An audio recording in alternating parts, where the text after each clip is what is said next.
ಕನ್ನಡದಲ್ಲಿ ಒಳ್ಳೆ ಸಿನಿಮಾನೇ ಮಾಡ್ತಿಲ್ಲ, ಯಾವ ಸಿನಿಮಾಗೆ ನೋಡೋದು ಅಂತ ಏನಾದರೂ ನೀವು ಯೋಚನೆ ಮಾಡ್ತಾ ಇದ್ರೆ ಕಣ್ಣು ಮುಚ್ಕೊಂಡು ಈ ಸಿನಿಮಾಗೆ ಬಂದು ನೋಡಿ, ಆರಾಮ್ಸೆ ಕರ್ಕೊಂಡು ಹೋಗುತ್ತೆ. ಸಿನಿಮಾ ಹೆಸರು ಏನು ಅಂತ ಕೊನೆಗೆ ಹೇಳ್ತೀನಿ. ಪುಟ್ಟಣ್ಣ ಕಣಗಾಲ್ ಅವರು ಅವಾಗ 3-4 ಸಿನಿಮಾಗಳದ ಕಥೆನ ಒಂದೇ ಸಿನಿಮಾದಲ್ಲಿ ನಿಮಗೆ ಹೆಂಗೆ ಹೆಣೆದು ಕೊಡ್ತಾ ಇದ್ರು ಆ ಥರ ಇದೆ. ಇದರಲ್ಲಿ 3 ಕಥೆಗಳಿದೆ. ಎಲ್ಲೂ ನಿಮಗೆ ಬೋರ್ ಹೊಡ್ಸಲ್ಲ. ಇಷ್ಟೊಂದು ಟೈಮ್ ಇಷ್ಟು ಬೇಗ ಆಯ್ತಾ ಅಂತ ಅನಿಸುತ್ತೆ. ಇಡೀ ಸಿನಿಮಾ ನಿಮ್ಮನ್ನು ನಾವು ನೋಡಿಸ್ಕೊಂಡು ಹೋಗುತ್ತೆ. ಹಾಗೇನೇ ಮೇಯ್ನಾಗಿ ಫಸ್ಟ್ ಸ್ಟೋರಿ ಏನಿದೆ ಅಲ್ಲ, ಎಲ್ಲ ಲವ್ ಮ್ಯಾರೇಜ್ ಆಗಿರುವಂಥ ಹುಡುಗ ಹುಡುಗಿ ಯಾರಿದ್ದೀರೋ ಅವ್ರು ನೋಡಲೇಬೇಕು. ನಿಮ್ಮ ಕತೆ ನೀವೇ ನೋಡ್ದಂಗೆ ಆಗುತ್ತೆ. ಯಾಕೆ ಅಂತ ಹೇಳಿದ್ರೆ ಇನಾಯತ್ ಕತೆ ಹಾಗಿದೆ. ಕಳ್ತನ ಮಾಡೋದು ತಪ್ಪಲ್ಲ ಅಂತ ನಾನು ಖಂಡಿತ ಒಪ್ಪಲ್ಲ. ಯಾಕೆ ಅಂತ ಹೇಳಿದ್ರೆ ಕಷ್ಟ ಇತ್ತು ಅಂತ ಕಳ್ತನ ಮಾಡೋದೇ ದಾರಿ ಅಂತೂ ಅಲ್ಲ.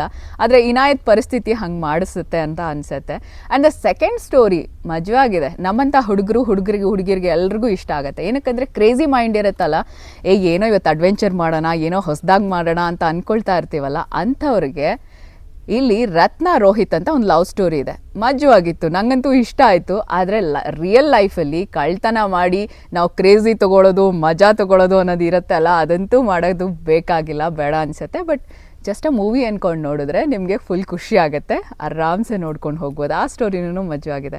ನೆಕ್ಸ್ಟು ಸೆಕೆಂಡ್ ಹಾಫ್ ಇಂಟರ್ವಲ್ ನಂತರ ಇದೆ. ಏನು ಟ್ವಿಸ್ಟ್ ಸಿಗುತ್ತೆ ಅಂತ ಹೇಳಿದ್ರೆ ನೀವು ಎಕ್ಸ್ಪೆಕ್ಟೇ ಮಾಡಿರಲ್ಲ.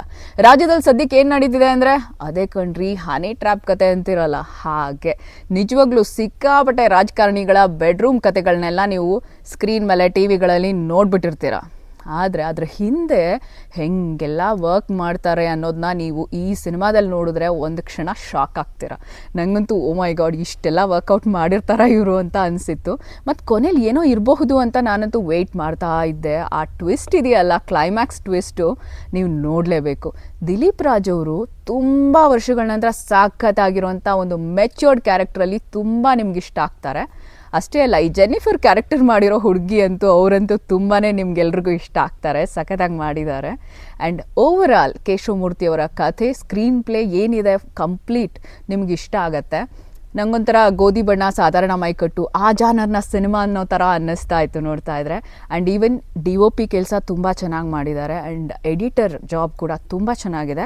ಆ್ಯಂಡ್ ಮ್ಯೂಸಿಕ್ ಪ್ರಸಾದ್ ಅವರದ್ದು ಎಲ್ಲೂ ಯಾವುದನ್ನು ಕಥೆನ ಡಾಮಿನೇಟ್ ಮಾಡಲ್ಲ, ನೀಟಾಗಿ ಬ್ಲೆಂಡ್ ಆಗಿ ಹೋಗುತ್ತೆ. ಇಡೀ ಸಿನಿಮಾನ ಫ್ರೆಂಡ್ಸ್ ಜೊತೆ ಬಂದು ಹಾಯಾಗಿ ನೋಡ್ಕೋಬೋದು. ಅಲ್ಲಲ್ಲಿ ನಿಮಗೆ ಮುಗುಳ್ನಗೆ ಸಿಗುತ್ತೆ, ಅಲ್ಲಲ್ಲಿ ನಿಮಗೆ ಶಾಕ್ ಸಿಗುತ್ತೆ, ಅಲ್ಲಲ್ಲಿ ನಿಮಗೆ ಸರ್ಪ್ರೈಸು ಸಿಗುತ್ತೆ. ಸೊ ಅಯ್ಯೋ, ನನ್ನ ಬ್ಯಾಗ್ ಇತ್ತಲ್ಲ, ಇಲ್ಲಿ ಎಲ್ಲೋಯ್ತು? ಯಾವ ಸಿನಿಮಾ ಅಂತ ಗೊತ್ತಾಯ್ತಾ?